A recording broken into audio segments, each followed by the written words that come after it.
Welcome back, everybody. It's a brand new episode of 5 Minute Majors. I'm your host, Derek Harper.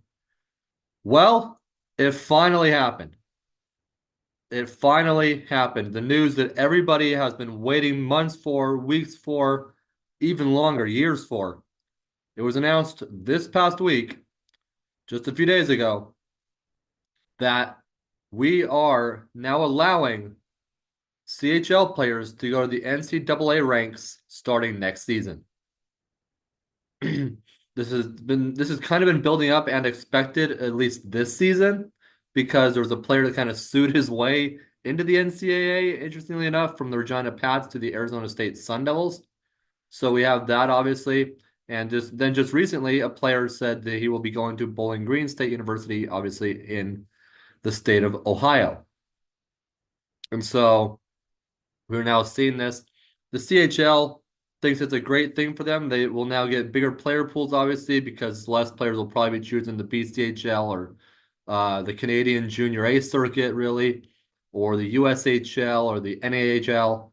They'll be trying to go major junior, knowing that, hey, I may not be a professional star yet or have that caliber of talent yet, but I can go and develop better at the major junior level, be a solid role player, maybe. So big news there. Big, huge deal there. So um, it'll open up a bigger player pool. We'll be able to see how that pans out. The regular CHL rankings are out. The QMJHL's Moncton Wildcats, for a fifth straight week, 5 straight weeks, have made the number one spot in the CHL. But there's another storyline to look at here. Out of the WHL, a team that has been frankly struggling the past few years and has been kind of a cellar dweller in the WHL's US division. You maybe guessed it, the Tri-City Americans. They have just rattled off 12 consecutive victories, and they have jumped their way into the number 8 spot in the CHL's top 10, just out of nowhere like this. So definitely a team to keep your eye on going forward. I think it'll be a very interesting U.S. division. Obviously, Wenatchee is going through that rebuild phase after having to do those trades last season, and they also announced a new trade today with the Tri-City, or they announced a new trade a few days ago, rather, the Tri-City Americans that we'll tell you about.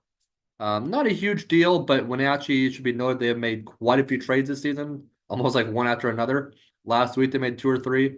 So Wenatchee made a deal with the Americans Monday, November 11th.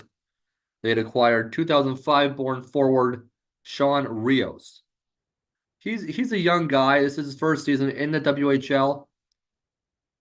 He's originally from San Jose, and through 9 games for the Tri-City Americans this season, has 3 goals.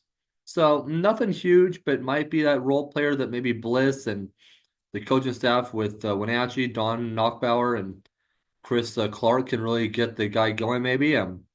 I think it'll be really interesting to watch that division, especially with Wenatchee in that rebuild phase. When they get good, the Winterhawks obviously have had some ups and downs. They're not in the CHL's top 10, which has been a really strange sight, to be honest, after last season. But I think, I mean, with Everett, obviously, Prince George as well. Prince George slotted in at 4, Everett right next to them at 5. And then obviously there's Tri City there at 8. Prince George also made news. They had a player of the week. I may butcher this name. I apologize if so. Cone Zemer, I think, or Ziemer. Um, he has exploded. He is a Los Angeles Kings prospect and has 7 goals and an assist for 8 points in 3 games. Pretty impressive. That also included a hat trick, his second hat trick in 10 days. So Prince George definitely a powerhouse to keep your eye on there as the season progresses. But you can catch all the other news, you can look at the rankings on juniorhockey.io. I noted all of the OHL rankings as well. We can go through those real fast. The London Knights, always a really solid team, checked in at 2. Windsor Spitfires at 6, and the Kitchener Rangers at 9. So there's that. The QMJHL, obviously Montana noted at 1 at 1.